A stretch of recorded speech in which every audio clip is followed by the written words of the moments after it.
What's going on, everybody? It's Ryan Fontenot here with the 1 Million Cent Podcast, where together we are reaching a generation endangered by preparing 1 million teens around the globe to share the gospel by 2030. Listen, I am so glad you are here today because we have one of our special episodes where I just want to talk to you about a specific topic as it pertains to evangelism, sharing your faith, and today, one that pertains to the entire church, something that is known as revivals. Now, if you've been in church for any amount of time, maybe you realize that revivals are something that we used to do as churches. We would hold a meeting, whether it would be one night, 3 nights, 4 nights, or even I've heard of some going 2 weeks long. Some may be just for your church, some will be community wide, and they would be meetings where you gather together an evangelist and a worship team, and the whole goal was to see those believers who know Jesus revived in their walk with him, but also there would be a great emphasis on seeing those who don't know Jesus come to Jesus. And so while these meetings aren't as popular as they once were, I'm seeing kind of a revival of revivals happening. And so today, what I want to do real quick is I want to share with you 5 simple pointers that if you and your church are feeling led to potentially hosting a revival, 5 potential pointers that I think will help you have the best revival possible. So here they are. Number 1, if you're going to have a revival, plan revival meetings, schedule a revival, number 1, you need to bathe it in prayer. There is prayer and spiritual preparation. Here's what we've got to know first and foremost. Revival is not a work of man, it is a work of God. Reviving the hearts of believers and igniting awakening in lost people, that is a complete work of God. And so I want to encourage you to truly pray. Pray for revival. This is a massive key because when we pray, we are calling on God to do what only God can do. And so, spiritual and prayer preparation. Here are my 3 keys to prayer. Pray early, pray often, and pray specific. When it comes to that spiritual preparation, I would encourage you so vitally to make sure you pray early. You can never start praying too early. Pray about whether you should have the meeting. Pray about who you're going to invite. Pray about what you want it to look like. Pray about what you want to see God do. Begin to pray early and pray often. What I mean by that is schedule prayer meetings. I know churches who like set a specific time during the day. Hey, we're going to pray at 7:14 in the a.m. as we head toward revival every single day. We're calling our people to pray. So set a time. Have specific things that you want to pray for, right? So we want to pray early, we want to pray often, we want to pray specific. Make a list of people, make a list of specific things you want to see God do. Maybe there's healing in your community that needs to happen. Maybe there is a true spiritual awakening that needs to happen. Be specific. Pray for people by name. Pray for what you want God to do specifically, because here's what we know. God answers specific prayers specifically. So point number 1 is this. Let's begin with prayer and spiritual preparation. It is a work of God. You can't just slap a date on the calendar and go, all right, we're going to have revival. No, start with prayer. Early, often, specific. Number 2, I would encourage you to get a clear purpose and theme. So get a clear purpose and theme. What I mean by that is when you say, hey, we're going to have revival, a lot of people have no idea what you're talking about. So when we use church terms, it won't really be a draw to those who don't come to church. So I know people who have often had revivals, they found it really helpful in this day and time to have like a theme around it. A couple of weeks ago, I was doing a revival in Georgia, and we went with the theme Live Sent. So the whole idea was, hey, we want our people during this revival to be ignited with a fresh passion to live on mission for Jesus, which in the end, as we walked through several nights together, was to bring people in to share the gospel with them. So we want them to live sent. So maybe a live sent. Another revival I'll be doing in just a few weeks. I'll be one of the evangelists there. I'll get one night, but they call it saturate, and they use that term saturate.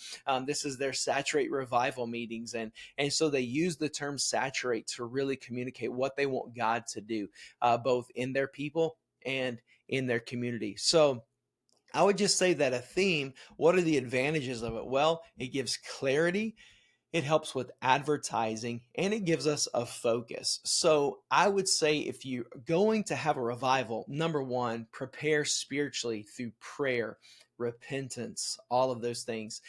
Secondly, I would say consider being clear on your purpose, and thus being clear on a theme. What is maybe a tagline or a word that you want to use to promote this revival? Number three, I would say really think about the elements you're going to use in the worship. That would be make sure you get a worship leader or worship team that is going to connect with your church and with your community.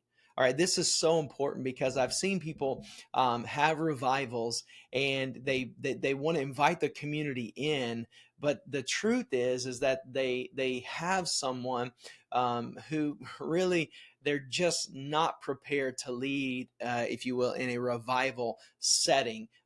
Maybe it's a worship leader who's in the church, and they're like, hey, well, old Bobby Joe will do it. That'll be fine.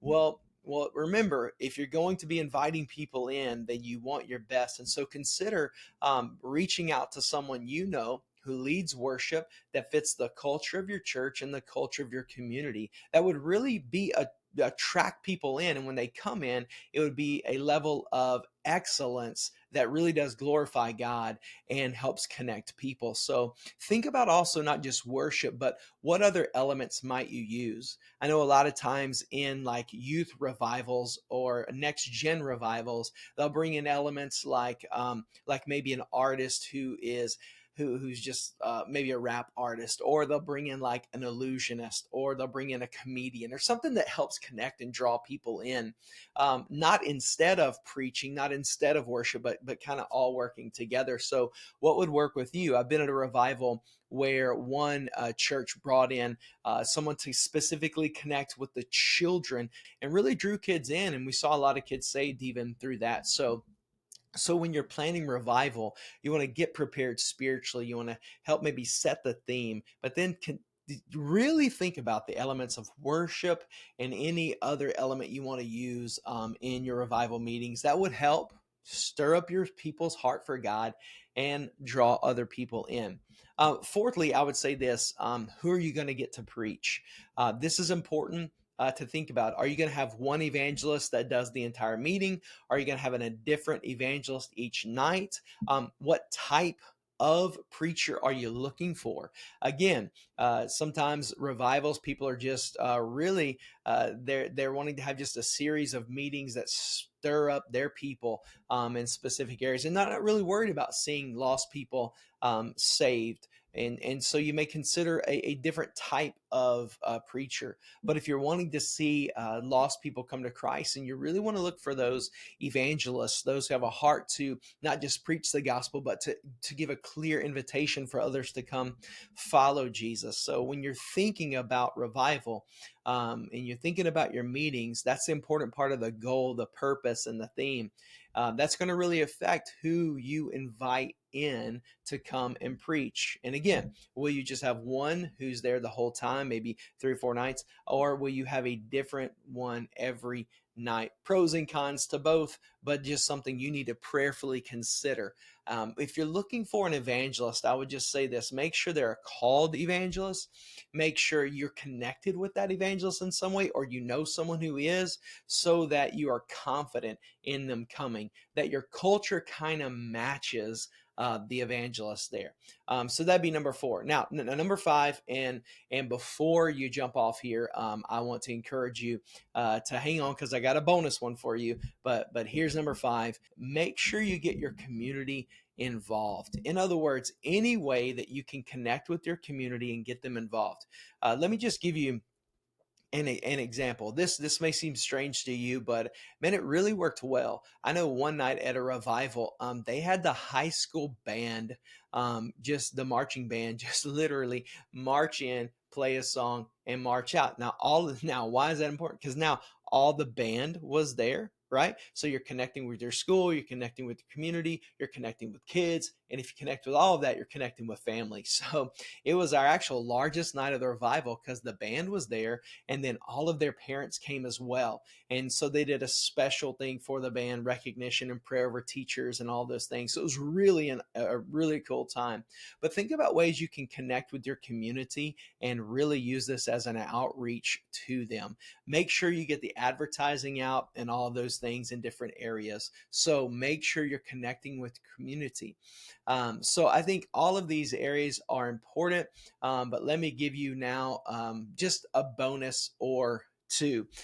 Here's first bonus. First bonus, I would say this is you want to invite, invite. Okay. It amazes me that we think just because we put something on the calendar that people are going to come. Church, listen to me. Those days are over. Na na na na. Hey, hey, hey. Goodbye. They're done. It's not happening anymore. Why? Because there are 1,000 things that people are involved in. So if you want to have a revival that reaches out to your community, that connects new people in, that sees lost people saved, you've got to invite, invite, invite. You ready? Invite generally, like make sure your invites are all over town. Invite socially, leverage social media. But this is the big one that a lot of people skip. This is so aggravating to me. But listen close. Invite personally. You've got to equip your people to invite people personally. Don't just put it on social media. Yes, do that, but don't just do that. Don't just put up posters and flyers around your community. Yes, do that, but don't just do that. Don't just put it on your church sign. Yes, do that, but don't just do that. Put it on your web page. Yes, do that, but don't just do that. Have your people invite personally. Have them begin to list names and pray for people. So I want to tell you, if you want to have a successful revival, invite, invite, invite.